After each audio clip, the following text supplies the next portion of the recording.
காட்டில் வந்து மிகப்பெரிய ஒரு ராஜாவாக இருக்கக்கூடிய வீரப்பனாருடைய தம்பி அர்ஜுனை வந்திருக்காரு போது அப்போ எப்படி இருக்கும், எல்லாருமே பழகணும்னு விசப்படுவோம். அதில் நான் வந்து எப்போவுமே வந்து நல்லா எல்லாருக்கிட்டையும் பழகுவேன். அப்போ வந்து என்ன ஆகுதுன்னு சொன்னால் அவருக்கு என்னென்ன தேவைகள் இருக்கோ நான் வந்து செய்வேன்.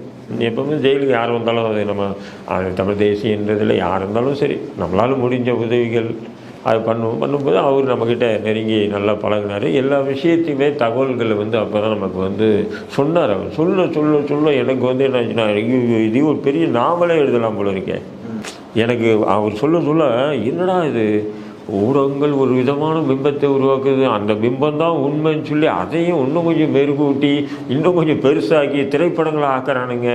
இது என்ன நாட்டில் வாழ்ந்துட்டு இருக்கும். ஆனால் இவங்களுடைய யதார்த்த வாழ்க்கைன்னு போது டோட்டலாக டிஃப்ரெண்ட்டாக இருக்க.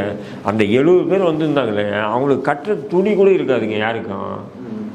எல்லாம் ஜெயிலில் பெட்ஷீட் இருக்குல்ல, ஜெயிலில் பெட்ஷீட் போத்துக்கிறதுக்கு கொடுப்பாங்க, அந்த பெட்ஷீட் எடுத்து தான் கட்டிட்டு போவானுங்க.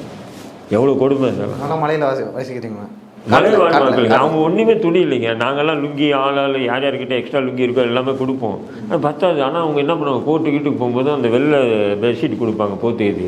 அந்த பெட்ஷீட்டு கட்டிட்டு தான் கோர்ட்டில் போய் இப்படி நிற்பாங்க கை கட்டி நீதிமன்றத்தில். நீதிபதி பாருங்கள், ஒரு தடா கோர்ட்டு நீதிபதியை பார்த்து கண் கலங்கினதை இவனுங்களை பார்த்து தாங்க. தடாறு கோர்ட்டு நீதிபதி ராதாகிருஷ்ணன் சொல்லிட்டு அவர் பேர். அவர் வந்து ஜெயலலிதா கூட 5 வருஷம் தண்டனை கொடுத்தாரு ஒரு வழக்கில், ஊழல் வழக்கில் 5 வருஷம் தண்டனை கொடுத்தாரு. நேர்மையான நீதிபதி, ரொம்ப ஸ்ட்ரெயிட் ஃபார்வர்டு ஆள். அவர் வந்து என்ன பார்த்துட்டு சிபிசிஐடியை கூப்பிட்டு, யோ யார் இவங்க வீரப்பன் கூட்டாரு இவனுங்களாயா இப்படியே கேட்டார். இவங்களாயா மனசாட்சி இருக்காயா, அவங்க கட்ட துணி கூட இல்லையா அவங்களுக்கு அப்படின்னு சொல்லி எல்லாருக்கும் ஓன் பெயில். தடா நீதிமன்றத்தில் தடா சட்டத்தில் கைது செய்யப்பட்டவர்களுக்கு வழக்கறிஞரே வைக்காமல் நீதிபதியாக முன் வந்து ஜாமீன் கொடுத்து அதுதான் ஃபஸ்ட்டுன்னு சொல்லலாம் இந்தியாவிலே. அதுக்கு மேலே நடந்தது இல்லை. அது பெரிய பெரிய வக்கீல் வச்சு ஆஜராகி வாதாடினாவே கொடுக்க மாட்டானுங்க. ஆனால் அவங்களுக்கு என்ன பண்ணார், அவராக கொடுத்துட்டார் ஓன் பெயில்.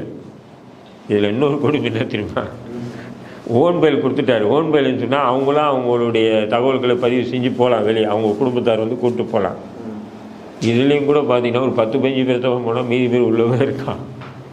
என்னையான்னு கேட்டால் அவங்ககிட்ட அந்த ரேஷன் கார்டு கூட இல்லைங்க.